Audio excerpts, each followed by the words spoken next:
Hi, welcome to the Market Alert for Thursday, the 7th of February 2019. So starting off with the pound, not a lot yesterday.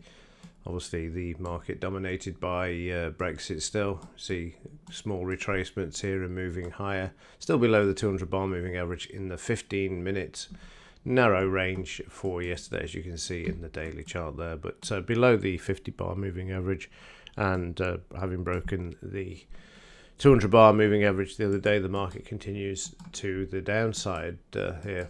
And talking of Brexit and Europe, as I've said before about Italy's debts, there's no doubts about it. Italy debts are Europe's big problem. This is a brilliant article. I'm not going to read it verbatim. I'm not going to actually go into detail, but the knock-on effect of Italy's debt throughout the rest of Europe, including the UK, of 17 billion of it owned by Barclays Bank, is well worth a read. Certainly give it 5 minutes and have a look, and I'll include the link in the email. If not, just type in this title into Google and you will pick it up. Also, Italy is in a recession, for those that don't know. They've completed the second quarter negative GDP growth, and no surprise. And like I said before, it is a contagion issue as far as Europe's concerned. And as I've said as well, when Draghi stopped printing in December of his 30 billion a month, it was 60 billion a month for 2 years before that. The liquidity would dry up and it would cause a knock-on effect. And no doubt they'll have to go back to printing at some point to stop the whole thing from falling apart financially, which to me is the biggest issue with Europe. I couldn't care less about the political side of it. It's the financial side where the issue is with Europe because of the massive debts that have been printed, the banking system debt, which is what this article is about, and how the knock-on effect between the banks would happen as the contagion would spread.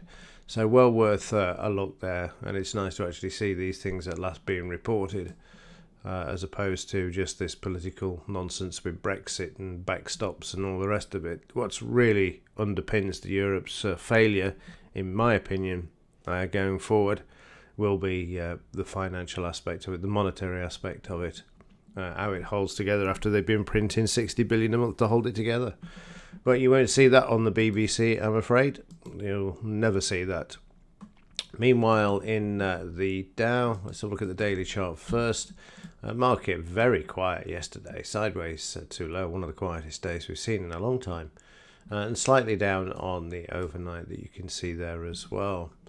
So yesterday's activity, the market breaking above the 200 bar moving average and then slammed down, but eventually coming back above it and then coming to rest on it, as you'll see here. And then overnight, the market breaking this. I got a 76% retracement here, and very, very quiet. That was probably because there was no news yesterday. Today, Powell has already spoken. He spoke at midnight, obviously somewhere else in the world. Unless he was one at the universities. And then you've got inflation report from the Bank of England. There is no inflation, apparently, according to the Bank of England. And that's because they mix up what they use to calculate in this so-called basket of goods. We've got the MPC bank rate votes. There's no way they can increase interest rates. Any increase in interest rates going forward are going to knacker the economy, absolutely devastate it. When you've got the 16% increase in bankruptcies in the UK, and you've got the highest personal consumer debt on record, then there's no way you're going to be able to increase interest rates, because that means that people have borrowed beyond their means, and any increase in rates would have a massive impact on mortgage payments, etc., and impact hugely on the debt-based economy, where you have to spend to keep the economy going and to keep your job. Carney speaking at 12:30 as well, waffling as he normally does. So very quiet on the Dow and the pound for yesterday. and Bitcoin, well, it was down yesterday, as we saw on the overnight market, and remained that way all day yesterday, managing to hold at the 33.43 level there, but below the 76% retracement. Very quiet, as it has been for some time. Okay, that will do it for this one. Like I say, have a look at that Italian article on potential contagion of the interbank lending and debt between all of these European banks, including Barclays Bank of the UK. And with that, thanks for watching. See you in the next one.